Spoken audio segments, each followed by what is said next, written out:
This will show up in a second.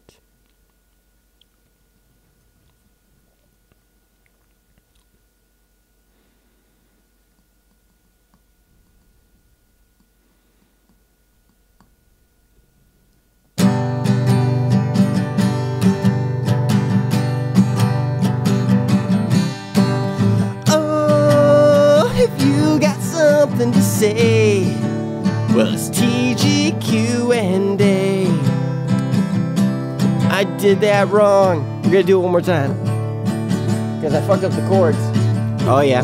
Oh, if you got something to say, oh, well, it's TGQ&A. Yeah, it's TGQ&A.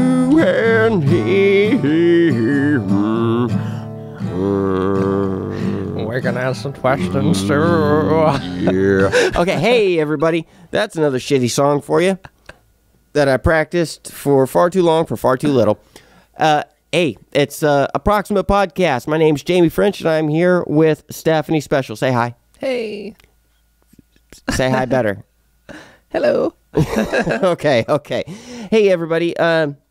So it's TGQ&A, and so for listeners of the show, we fucked up the Friday show last week. I was sick, couldn't do it, just couldn't find a way to do it. It's too fucked up. In fact, you could probably still hear the mucus in my skull.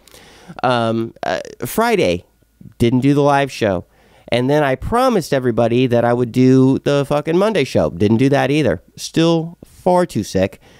So I'm trying to make up for it now by doing this show, which is a TGQ&A, which is usually reserved for the weekends.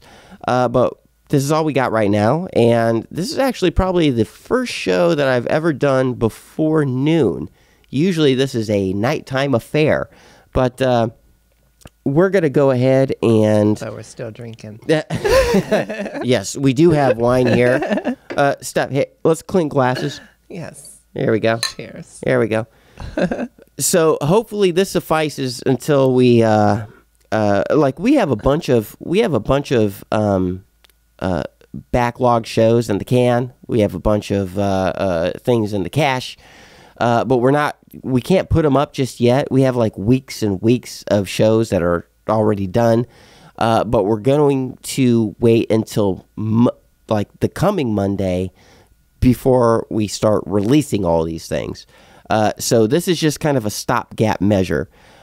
So we do have, fortunately, we do have some questions and comments that we're going to respond to in just a second. But I think the important thing right now, and this is very important because this is like a time-sensitive matter, I got to start with a kind of quasi plug. Okay, it's on the 29th. Like right now, it's the 27th. On the 29th in Dallas, in downtown Dallas, at the Texas Theater, we're gonna do a questions and answers show with comedian Jim Norton, and I've placed some ads out there. You know, I've tried to spread the word. We need your questions to come in. We absolutely need your questions to come in at approximatepodcast@gmail.com, or send in text to the burner line 817-673-3704. It doesn't matter. It's advice, it's questions, it's comments, whatever you have to say. The more that you send in, the bigger and better show that we're going to have on the 29th. So what the deal is Jim Norton is coming in again to the Texas Theater in downtown Dallas on the 29th. He's going to take the stage at 8 o'clock. The doors open at 7. The Approximate Podcast is going to show up at the club at around 6 o'clock, and we're going to spend about an hour in the green room interviewing and doing this questions and answer show with Jim Norton. So we need you guys to send in everything that you want to ask Jim or us, any comments, whatever. Just send them in to approximatepodcast@gmail.com. Real quick, just at the top of the show, let me give you the address. It's, let's see, 231 West Jefferson Boulevard in Dallas, Texas, 75208. The Texas Theater. Show starts at 8 o'clock. Doors open at 7. We're not doing the show live on stage. We're doing it, before Jim takes a stage in the green room. So you guys won't see that, but we'll be in the crowd. Like, we're going to do the interview and the questions and answers. We're going to stay for the show. So, please come out and see Jim Norton. And you'll also get to meet Orion and I over at the Approximate Podcast. We're going to be in the crowd. So anyway, we'll plug that again at the end of the show. But just so you know, please send your questions in to approximatepodcast@gmail.com or send in your text to the burner line 817-673-3704. Now, with that out of the way, how you doing? Good. Okay. So anyway, I just had some questions come in on my cell phone. oh, excellent. That's really good. What we're going to do now is, since this is a TG Q&A show, we're going to do this in order like we always do. We actually have some questions and comments on the burner line, and then we will move to the email portion of our show. So let's just go ahead and start right here. Got the phone, and we're going to read some texts. I got a text that says, let's see here. It's just like cold. We got a cold open. It says, it's Elira again. Just wanted to say I'll send a pic or two rocking my Approximate Podcast shirt in LA. Oh, yeah, good. Hey, yes, we got those. And thank you so much for doing that. Elira. We fuck up names. Yes, we absolutely we do. We actually got those pictures, and I've posted them on social media, and thank you so much. And everybody, please go check out. Love to have fans have those T-shirts on, and you can get those T-shirts at approximatepodcast.com. Just click on the thing that says T-shirts. Let's see. It goes on. Hey, Jamie, it's Elira. I have a question for TG Q&A. Perfect, because we're doing a TG Q&A right now. Ding. What are the odds? What is your stance on self-medication or self-medicating HRT? That's hormone replacement therapy. Being a trans individual, this is a question from a trans individual. What are our thoughts on self-medicating? Well, it seems to be the lay of the land. I think most girls that I've been in contact with that are going through hormone replacement therapy, which is essentially, for the layman or for people that aren't trans that are looking at this, it's where you decrease your testosterone and you increase your estrogen, and it's two things that require essentially pills or shots. Also progesterone. Yeah. So but the deal is with those is, here's the way it's supposed to go. If you're a trans individual, you're supposed to go and get an endocrinologist, and feel free, absolutely, Stephanie, chime in at any time. So that's needed. The way at least space level. Yeah, the way it's supposed to go is you're supposed to get an endocrinologist, and that's a doctor that specializes in fucking with your hormones, essentially, for lack of a better term. I'm not going to be, scientifically correct. I'm going to give you the general. Or approximate. The approximate. That's why we call it the Approximate Podcast. I'm going to give you an approximation. Approximate. Cheers to approximation. Right. So anyway, you go to an endocrinologist, and they say, okay, here's your testosterone levels. Here's your estrogen levels. Here's how we're going to fix it. You get to take so much of this kind of pill. You get to take so much of this kind of pill, or so much of this kind of shot. Okay. And that's what you're supposed to do in order to make sure that when you go through hormone replacement therapy, you do it in a healthy fashion. Okay. Well, that costs money, and it takes insurance. And it just so happens to turn out that a lot of trans girls, especially, ones that are like really all on board, they're usually of a younger age. They usually don't have a job that provides the appropriate amount of insurance. They don't make enough money. They don't have enough cash in pocket to go visit an endocrinologist. It is very expensive, to a young person starting out, and it's hard to get a doctor's recommendation, let alone a prescription for the things you need to do to regulate your hormones so that you can transition. So what you wind up doing is, you kind of go the sly way, and you wind up buying medications online. What a lot of girls do is what anybody does when they have health concerns. They look up shit online. They Google it. And what Google tells you is that they direct you to forums. You say, you type in HRT, hormone replacement therapy, and you say, well, what do I need to do? And you're directed to forums where for years and years there's been tons of people talking about how to regulate hormones. And this is what we use in lieu of an expensive doctor's visit. Okay? So you go and you look at these forums and you see the information. You say, okay, well, I'll just cut right to the skinny of it. I need two basic things. I need to decrease my testosterone, and I need something called an anti-androgen. Okay, and then I also need estrogen. Deperestradiol. Yeah, and that has and estrogen pills come in different forms. So you need these two things: estrogens and things that cut down your testosterone. Well, okay, so where do I get these things?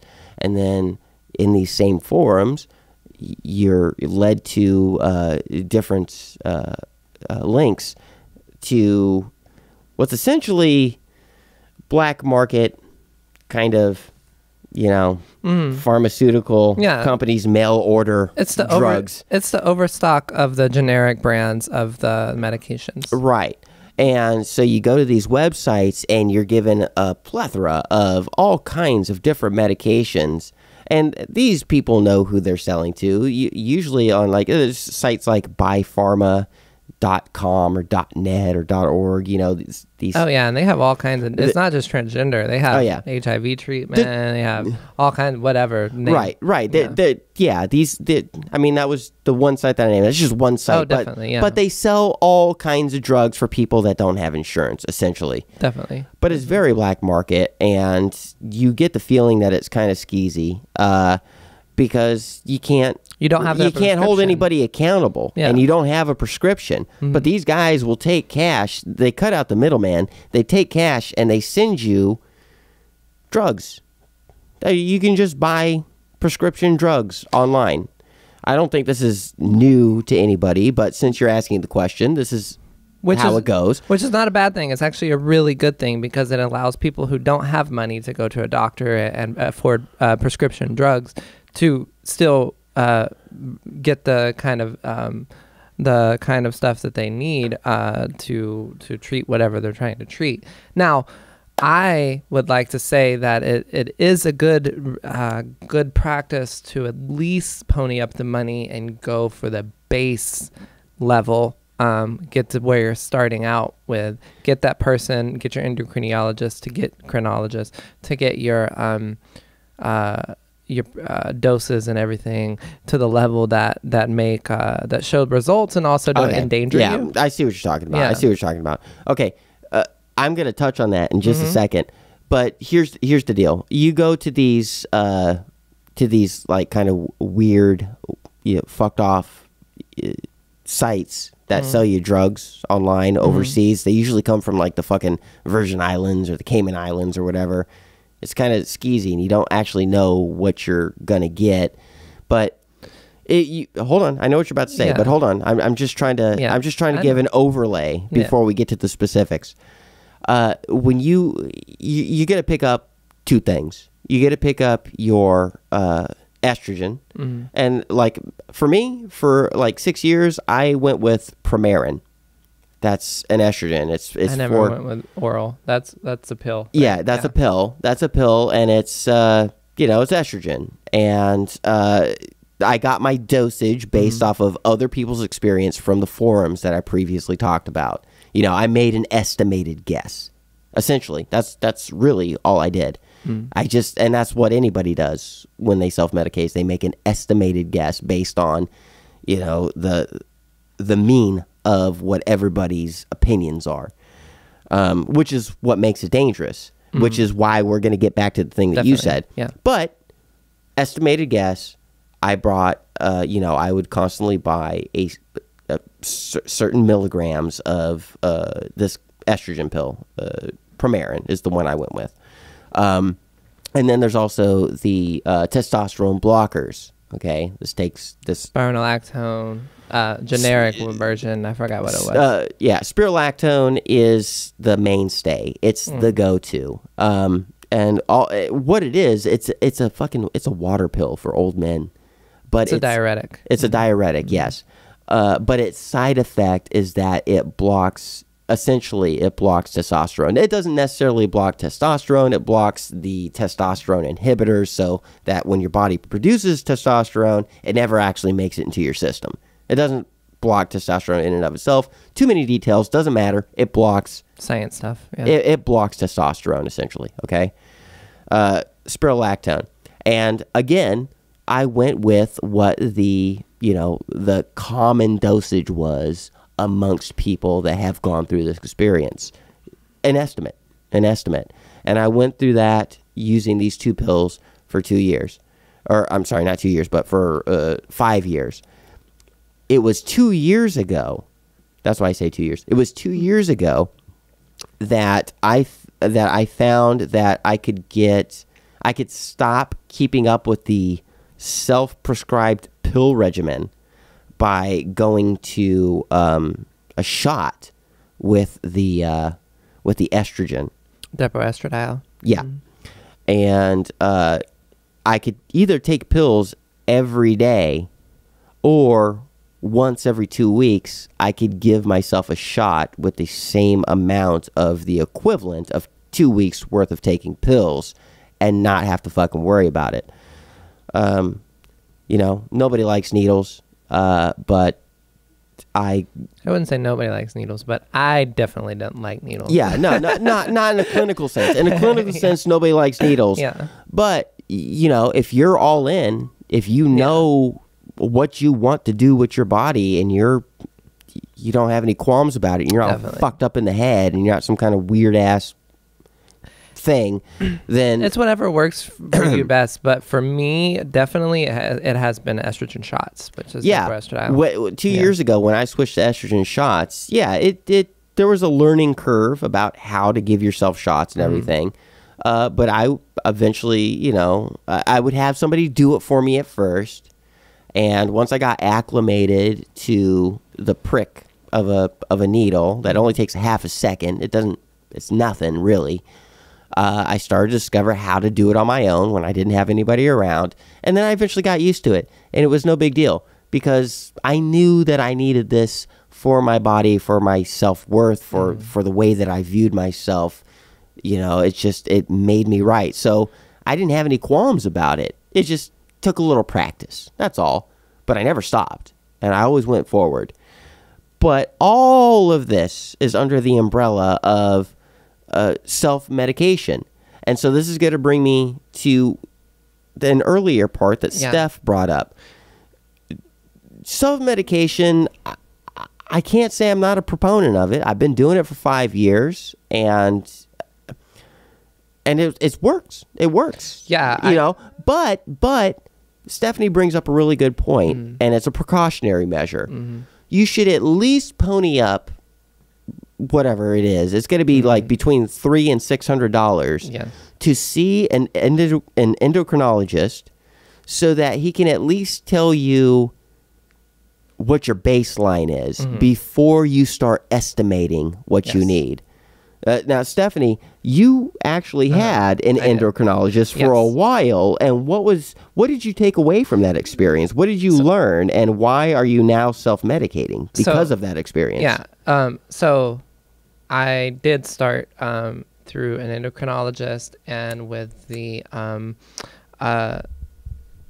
prescription hormone with prescription HRT and everything. And yeah, I did that because I didn't think self-medicating was safe at the time. And so I went. This mic is really fucking up. Hold on. It's just like running away from me. Hey, I'll hold it. You talk. You talk. This is important for the kids. Yeah. So I did what I thought I needed to do at the time, and it actually was, because establishing that base level of well, at the time I already knew I was Klinefelter syndrome, but that's a whole other episode we would have to get into. But they told me that my hormones were, you know, they gave me the baseline of my hormones, and then they told me like what I would need and what kind of doses I would need to achieve the kind of results that I would want to see. And I've never been one that's been like, you know, expecting God or whatever, you know. So I was happy with what I got, and then whatever I got tired of paying prescription prices, which are sometimes astronomical if you don't have insurance, and was like, okay, well, fuck that. I could do this other method, and for the amount I was paying for 1 month, I can get 6 to 8 months for, and just stockpile, and just, you know, when I burn out of that, just buy some more, right? You know, no problem. And it seemed like the much better option to do, but I would definitely recommend that you get. If you want to self-medicate, I would definitely recommend that you do go to the endocrinologist, and you don't have to get the prescription, because you're not going to do that, but just do the endocrinologist, get the blood work, get what your base levels are, get what you should take and what you should stay away from, learn your stuff, like learn the pitfalls, learn what would be negative affecting your body, learn like what signs you would have to look out for and everything. Definitely keep all that in mind, and then start making your estimations of like what you're gonna what you're gonna do with self-medication. Self-medication is not a bad thing, right? Here, can I interrupt you for a second? Go ahead. So to put a bow on it, basically what you want to do is, most people fall within the average, okay? And so if you get your self-medication advice from forums, you probably won't do too bad.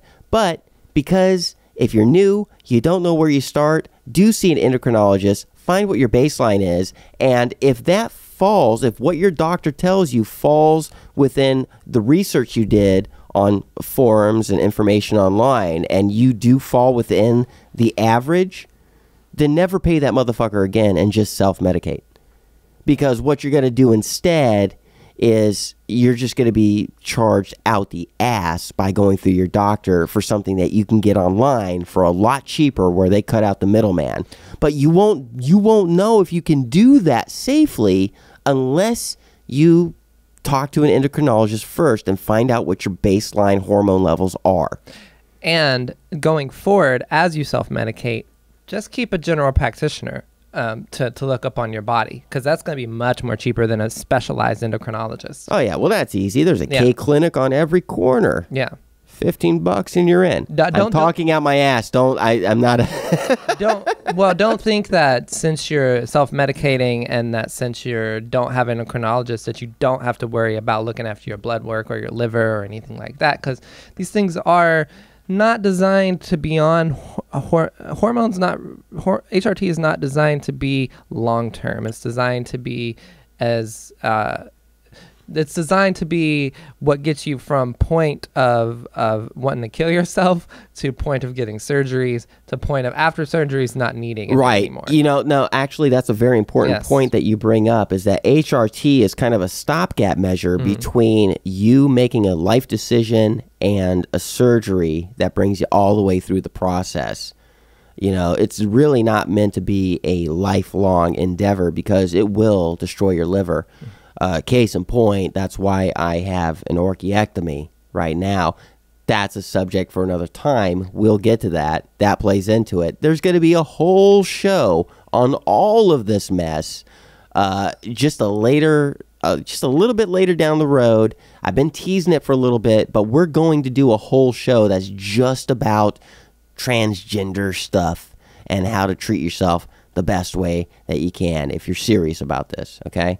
And also, you need to keep in mind that not everybody's experience is the same. Oh no, everybody's different. Yeah, you don't have to replicate your best friend's experience, or you don't need to expect. Which is why you need to see an endocrinologist, because everybody's different. Exactly. Yeah. So I hope that kind of nudges you towards the kind of answer you're looking for, if not outright giving you the answer you're looking for. You can always hit us up at approximatepodcast@gmail.com if you have further questions, and we can point you to actual professionals. That was weird. That shouldn't have happened. We were only 25 minutes in. There's no limit on this. It says stop streaming, so that means it's still going. Hold on. It just did something. Okay, it's fine. Okay, hold on. Hey, everybody. Hey, sorry, we lost everybody. Sorry for the break. It looks like there was a little bit of a technical difficulty there. But it looks like we are moving forward. Sorry for the break there. But we're going to go on to the next question. It says, how hard was it for you to get used to heels? I'm starting at 6 inches, slowly getting used to them. The calf cramps are terrible. But what was your experience while learning to walk on heels? Oh, very easy for me. I was raised in a one-parent home, essentially. I was tossed back and forth between two parties of a divorce, but mostly spent time with my mother. And being that I am who I am, I'd fuck around my mom heels all the time. I was always fucking around with high heels. And because my transgender state isn't a sexual fetish or anything, my willpower alone completely acclimated myself to heels. I just... The gender role, I never felt awkward in heels. When I put them on, they were fine. Maybe I wobbled a little bit, when I started like officially wearing them. I don't know, around the age of like 16 or so. But none of that fucking matters. There's nothing about heels that are inherently girl or a boy. In the 1700s, men exclusively wore heels. It's not a thing that means anything. It's just a piece of clothing. So wear them if you like what they do for you, and if you don't fucking wear them. Wear flats. Doesn't matter. Doesn't matter. It doesn't equal you being a girl or a boy. That's so true. It's just a goddamn piece of clothing. That's so true. And like it's weird because everybody asks those questions sometimes, and it's like honestly, when I started wearing heels, I never ever had a problem. I just put them on and fucking walked. Like, right. I mean, I might have wobbled just because you have a little spike, but I think the thing is when you run into problems is you're going from flat foot and you're going to heels, and you're like, if you still expect it to be the same exact way as it was when you're on flat foot, then you're gonna have problems. Right. Just know that it's going to be a little different. You have to adjust it a little bit. That's all it is. Yeah, it's just a little different way of walking. Yeah, that's all it is. And don't tie a fucking shoe to your gender or also, yeah. I mean, I got two vagina having biological sisters. They hate heels. Never wore them. Never fucking wore them. I got one that fucking wears my of the two sisters I have, the oldest sister that I have, she's I think like 28 years old. Never fucking wears heels. Only wears fucking Kids and Converse. And then my youngest sister does the same thing. Doc Martens. None of those motherfuckers ever wore heels. They're still fucking... They got vaginas. They can make babies. Heels don't equal their fucking... One doesn't fucking shave an inch of her body. Lesbian. Doesn't matter. Don't... That's... I don't think... here's the thing. I think the idea of heels equaling female comes from that sexualized female. Yeah. That's more of a fetish thing. That's more of a fetish thing. I wear heels because aesthetically I like them. And so there's nothing about my being feeling womanly that drives me to wear heels. I wear them because I like them just as a human, and my willpower, because I like them alone, makes me walk in them without a whole lot of hassle. Definitely. Because I like them. I just like them. So I choose to walk in them appropriately, and maybe I stumble a little bit back when I was in my teenage years, but I quickly acclimated because I wanted that to be a part of my look. But that has nothing to do with my gender. I'm glad that you said it's like what was the word you said? It was God damn it, I had it in my head. No, you're fine. I totally don't remember. No, you're cool. But you're cool. It's an outfit basically. Yeah. I personally don't like heels unless I like the way they look on an outfit. And Yeah. I only wear them a lot of times. It's either because the way they make your body look in porn scenes, or for somebody you're trying to impress, or just because they look really cute with an outfit. Other than that, give me some sandals or some flats. Right. I like to go with what's comfortable if I'm not trying to impress anybody. I'm the same way. Yeah. In my day-to-day life, I wear fucking boots. I wear fucking sneakers. You know, I'll wear something cute that doesn't involve me having to trip over myself. I really only wear heels for the reason anybody wears heels. Formal occasions or fucking porn scenes. That being said, I can run in heels. I can fight in heels. That's something you'll learn, though, if you go down the route that... Yeah, heels are not important. They're just a thing you like or you don't, and you'll learn to do them because you like them or you don't. They have nothing to do with your gender, so... Exactly. Don't... I mean, gender is just an outward expression anyway, right. So... Don't let fucking heels fucking hang you up. It doesn't fucking matter. It really doesn't fucking matter. Yes. So, hope I answer your question there. So what we're going to do is, hey, we're making pretty good time here. We're going to go from the text messages on the burner line, and we're going to go, we have a couple of messages from our voicemail. And I'm going to do my very best to, oh boy, to make this not kill your ears. So give me a second here. I'm going to take these off. No, you don't have to take them off. Don't take them off. This is an experiment because I got this plugged directly into the board. This is a first-time thing. Okay, so I'm going to pull up the, let's see here, call logs, voicemail. Going to pull up the voicemail, okay, and let's see real quick if we can make this happen.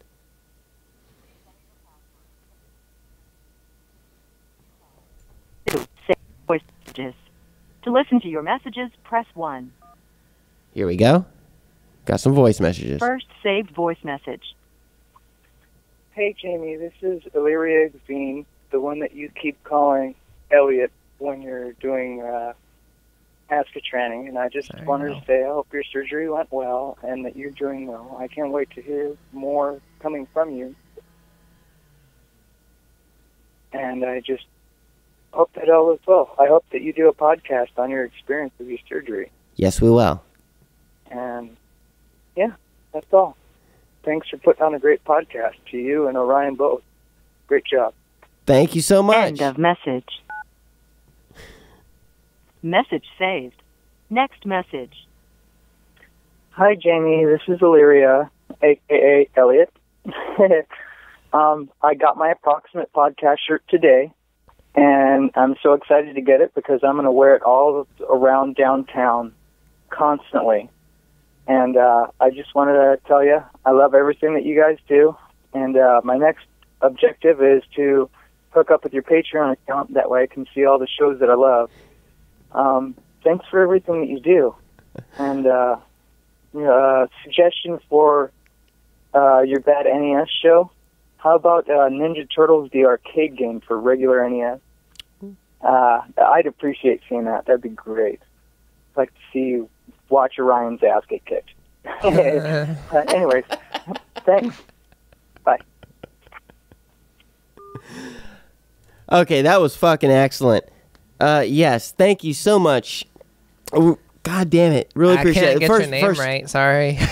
We'll never get it's all L's and Y's and R's. It's Illyria, Illyria. Right? Illyria. I think that's what I got there. God damn it. She's in the fucking room right now. Did we get it right? Illyria. Did we get it right? Illyria? That's right? Right? First of all, thank you so much. I mentioned this earlier in the show, but thank you so much for buying the T-shirt and showing it off everywhere. We really appreciate that. Everybody, please support me. Take it. Yes, take it from Illyria. It looked good on her. It'll look good on you. Go to approximatepodcast.com, get a T-shirt, and show it off. Thank you so much for spreading. Yes, thank you. Absolutely. About the NES show, Ninja Turtles arcade version on NES. I don't know that the arcade version actually exists on NES. That may exist on the Super NES. I know that Ninja Turtles, the NES version exists, and it's a lot different than the arcade version. But I do have, on my emulator, I own every version of every game ever. I will look through the archives and see if we have I can't imagine Nintendo has a version of the arcade version of the Teenage Mutant Ninja Turtles. But that's okay, because eventually we are going to expand into Super NES, in which case, yes, we will absolutely do the arcade version. But I will absolutely bring up one of the hardest games in all of NES, and that is Teenage Mutant Ninja Turtles. It will be the NES version, and I will kick Orion's ass on it. But it won't be the arcade version. I believe that is, unless I'll do my research, unless I'm fucked up and wrong, I believe that's on NES, Super NES only. But that's the next thing. That's exactly the next game that we're going to record. And, now, go ahead. For all of you people that like to see people fail miserably at games while trying to be good in commentary, we're going to play Zelda soon. Yeah, we're going to find a way to do Zelda. We are going to find a way to do Zelda on Bad NES. Yes.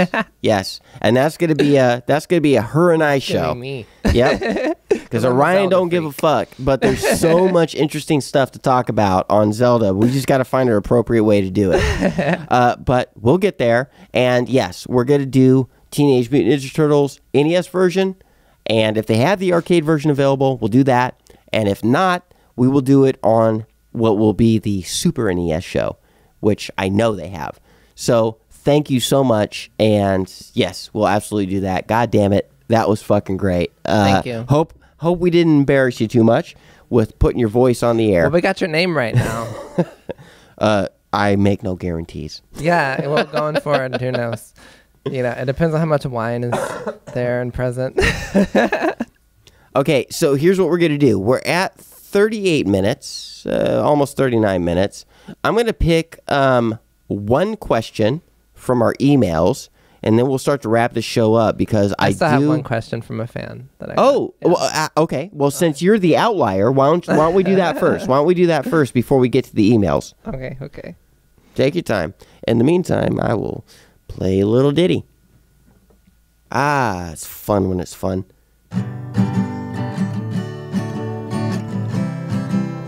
Turns out I only know 3 chords. D, C. See? That's Spanish for yes. G, D, C. Don't pay attention to me, Stephanie. Why don't you go ahead and look at your question that we can answer on the show. Quit singing in F sharp. God damn it.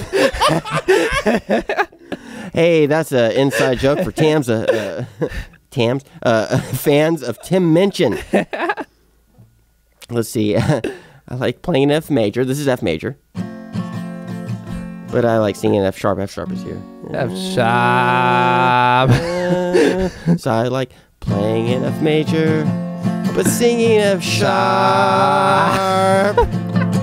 Okay, read the question. Go ahead and read it out loud. Okay, so Not speaking to anybody specifically, but do y'all think, as a transgender person, that relationships last longer with anyone transgender person or with the genetic male or female?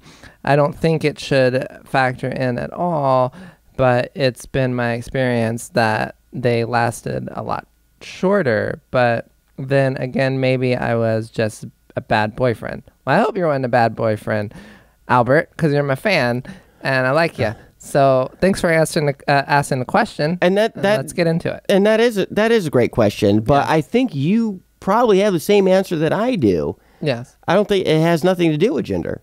It definitely absolutely has nothing to do with gender. Mm-hmm. And if you think it has something to do with gender, every time somebody thinks their problems have something to do with gender, my immediate response is to think, oh, well, you're just thinking sexual fetish stuff. You know, this is a human thing.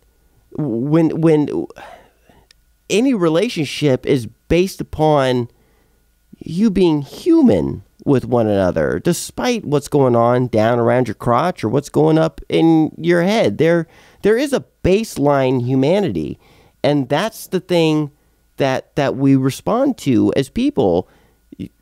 You date whoever you want in whatever form or flavor you choose. The only thing that's going to work is one human responding to another human in a way that matches. Filling in each other's gaps is the name of the game, regardless of gender. Yeah. You know, nobody's perfect. You know, this is the thing that you need to hear. It's not about the gender thing. The thing that you need to hear is, no matter what you think of in your head of you as a person, you know you have deficiencies, right? We all do. No one's perfect. So it's your job to find somebody, doesn't matter who, what, when, or what. Their junk doesn't matter.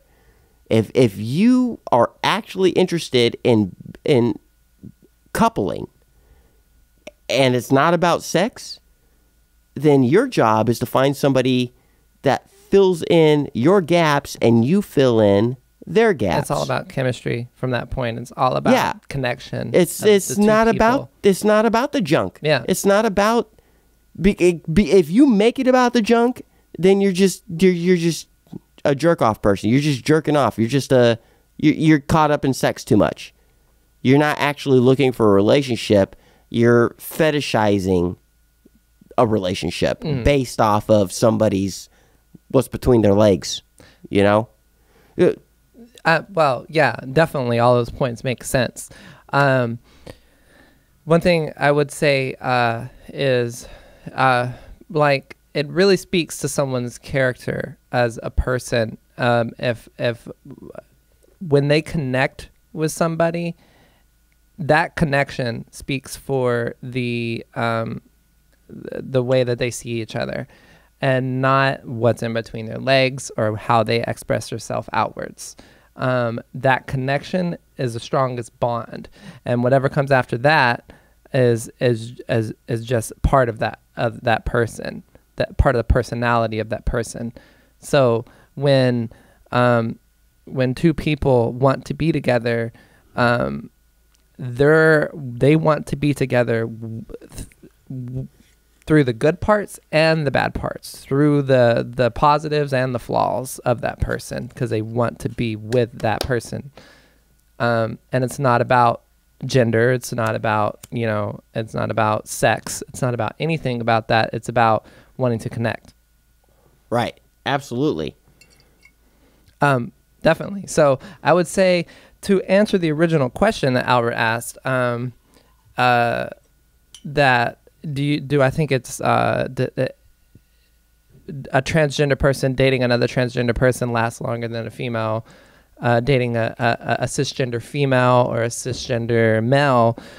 I would say it exists. The answer exists solely upon the basis of individuality, because it matters only how much that you make it matter. Right. Yeah. And just to put a kind of a finer point on it, I've been around the block about 9 times. I've dated all kinds of people, all kinds of genders. I've dated vagina people. I've dated penis people. I've dated in between people. I've dated people that make no proclamations whatsoever. I dated people they make their junk political standpoint. All kinds of folks. And in my experience, none of it actually matters. None of it matters. It really doesn't. I know that I've dated a lot more trans people. As a trans person, I've dated a lot more trans people only for one simple reason. It's because my particular life, I have a small circle of friends and relationships, and I date within the circle that my life has built around me. So I have access to more trans people than other folks, and so I tend to date that way. But your life may present you with folks that are mainly vagina or mainly dudes, but it doesn't matter what your circle's made out of. It only matters that you connect to the human part of the person that you're dating. That's definitely the truth. You know, I didn't go out searching for trans folks because I have a fetish for trans folks. That's simply who was in my circle at the time, you know. And when I was lonely and feeling down and feeling like I wanted a couple, I reached out to what I had available. It happened to be trans folks, but I wasn't searching for trans folks. I was searching for somebody that I could learn from, could be happy with, you know. And this is how relationships work. It doesn't always turn out, and it turns out that, you know, the lessons that you learn are temporary, which is to say, you only get so much from a particular person. You learn a particular lesson from that person, and then you move on, and you take that lesson, let it build you as a better person, and take your new strength and try to do better down the road. But it has nothing to do with junk at all. Definitely. The only thing I can say about that is that it's it's really good to be able to share empathy with somebody that you're wanting to get into a relationship with, to be aware of the same struggles and the same joys of something that you can share, have some kind of commonality. So whether that be as a trans person, whether that be another trans person or a cisgender male or a cisgender female, I just got out of a relationship with a cisgender female where I thought it was everything that I wanted, and it ended up in the end being disguised as everything I wanted and actually everything I hated. So, and from that, I don't look back at it as a bad experience, a wasting time. Right. Although the person she was dating didn't fill in all of her quote unquote gaps, she did learn a valuable lesson, and now she's going to move forward with something she didn't know beforehand and be able to create an even stronger relationship down the road. And even if that doesn't work out, if she's smart, she'll take a lesson from that future relationship and keep moving forward. We whittle away. If we really care about coupling with somebody, we keep going through the motions. This is not a fairy tale. Don't trust what Disney told you. You know, this being human and being in relationships, you're not going to find a Prince Charming or a Princess fucking Charming. You're going to make mistakes over and over again. And if you happen to wind up with somebody, great. But more importantly, you should do your very best to be the most complete person you can be without the help of anyone else. And it takes a while to learn. It takes a while to learn that. It takes a lot of pain to learn that. It sucks being alone. We all fucking hate being alone. Everybody does. Everybody hates being alone. You want to find somebody, but you can only find that person when you're ready to find that person. And it's not just gonna, you may never find that person. I mean, but you would definitely, at the same time, look, here's the thing. Yeah. Here's the thing. Don't get too fucking romantic. It feels nice to be romantic. It feels nice to be romantic. I'm a hopeless romantic. I really am. That's what got me. And so am I. This is why I can't hold down shithole in the last relationship. This is why I can't hold down a real job. I'm a hopeless romantic. I'm a fucking artsy fartsy creative type. That's why I'm drinking at goddamn 1 o'clock in the fucking afternoon. This is what we do. You've earned the right. But here's the deal. You try to be as complete a person as you can be. Okay, that's your main priority. You don't look for somebody to fill in your gaps. Even despite what I said, you know, a good match is somebody that fills in whatever gaps you have. But your job is to minimize the gaps as much as possible so that your gaps are very shallow. Okay, and then once you're a good enough standalone person, then you will find that when you go out and find somebody, they will fill in those shallow gaps, you know, and maybe then you'll wind up with somebody. But you don't need to wind up with somebody in order to be a happy human being. It's your responsibility on your own to be a happy human being. And don't try to pawn your happiness off on somebody else. It's your job to be the best person you can be. So, because if you really give a shit about being with somebody else, you want to offer that other person everything you can. And you can only do that once you are the best person you can be. You can't rely on somebody else to make you whole. You have to be whole and then offer that wholeness to somebody that you love. That's real love. That's how you do it. Okay? And nobody's perfect, but your job is to minimize those fucking gaps in your personality and make them as shallow as possible, you know? Before you pawn yourself off on somebody else. Your job, if you really care about love, is to be able to give the best possible you to somebody else and not make somebody make you a best possible you. That's your job. It's your job to give, not to receive. And when you find somebody that thinks exactly the same way and that has worked as hard as you have, then you will have formed an unstoppable team. Okay? That's the way it goes. Has nothing to do with your junk. Has nothing. That's the way you do it. Okay?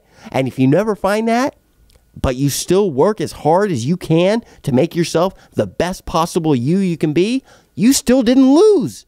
You're the best possible you could be. Also, while making yourself the best possible you can be, you really need to focus on if you're in the position to doing what you can as a good person to affect the environment, community, whatever around you.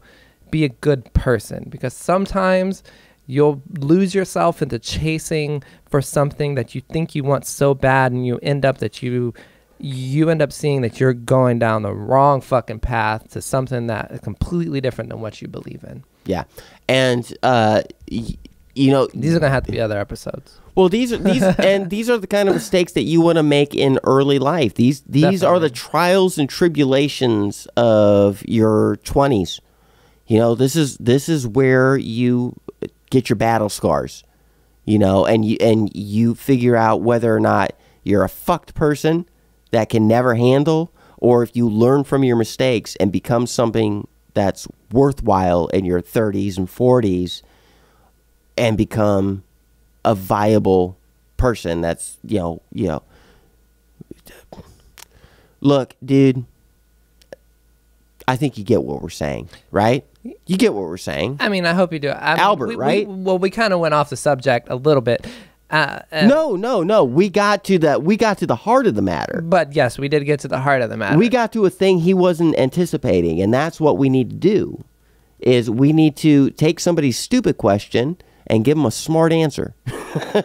Well, that's one of the reasons he said it too. He didn't want to sound stupid, and I don't think it's a stupid question. No questions are absolutely stupid. not. Absolutely not. Now we may goof and we may have fun, but we're never fucking with you. Yeah, definitely. Thank you so much, Albert, absolutely, for asking the question. Absolutely. And I hope you got the answer that you were looking for. If not, maybe we can adjust it in other podcasts in the future. Oh yeah, no, I think this show alone has raised a lot of questions we can answer on future shows. Definitely. I would honestly just say focus on being the best person you can be, and also for the people around you. And then if you find that person, good. Just make sure that person has the same type of values in mind that you have. Don't try to compromise yourself for it. And also make sure you're not thinking solipsistically. Make sure you're not thinking fucking narcissistically, like you're the only person that exists in that fucking thing. Like no, you're not. You're actually nothing in the world. Like, believe that until you can start making positive things happen in the world. And with that being said, sorry, it was a deep no, you're great. But we got about 3 minutes to spare, and I got to squeeze this in real quick. Yeah.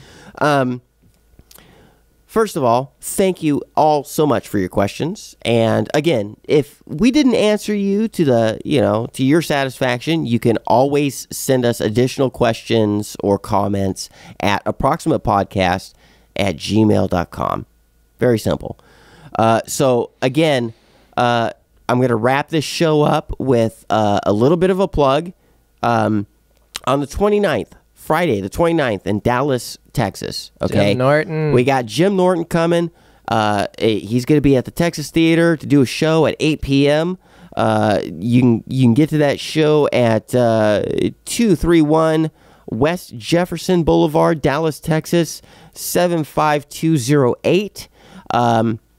Just go to texastheater.com, get some tickets. You'll find us there, the Approximate Podcast, Orion and I, and we're going to do a questions and answers show with him. So please send in your questions, comments, any advice you want to approximatepodcast@gmail.com, and me, Orion, Jim Norton, we will answer all of your questions on that show. It's going to happen before he takes the stage in the green room. So send in those questions, approximatepodcast@gmail.com, or send text to the burner line. That's 817-673-3704. And that's the important plug for today's show. You can, let me see, I got enough time to read off this card in less than 2 minutes. Follow us on Twitter at ApproxPod. That's APPROXPOD. That's Twitter. Get our look, dude. You can get our podcast on iTunes. Just go on your phone, go to your podcast app, type in Approximate Podcast. You'll find us. Leave a review. That's very helpful. Please. Visit the mothership at approximatepodcast.com for a complete list of episodes, as well as all of our social media links, t-shirt things. Fucking just go to it. You'll figure it out. And most importantly, go to patreon.com at Approximate Podcast and become a patron. $5 a month. You're going to get all the shows that only patrons can get, and all the free shows too. You'll figure it out. Go to patreon.com/Approximate Podcast. Become a patron. $5 a month. That's all it's going to cost you. And I believe we're out. I'm going to play us out with a song with 20 seconds to spare. 20-second song on the goddamn thing. This is TG and Q&A. TG Q&A. TG Q&A. Goodbye.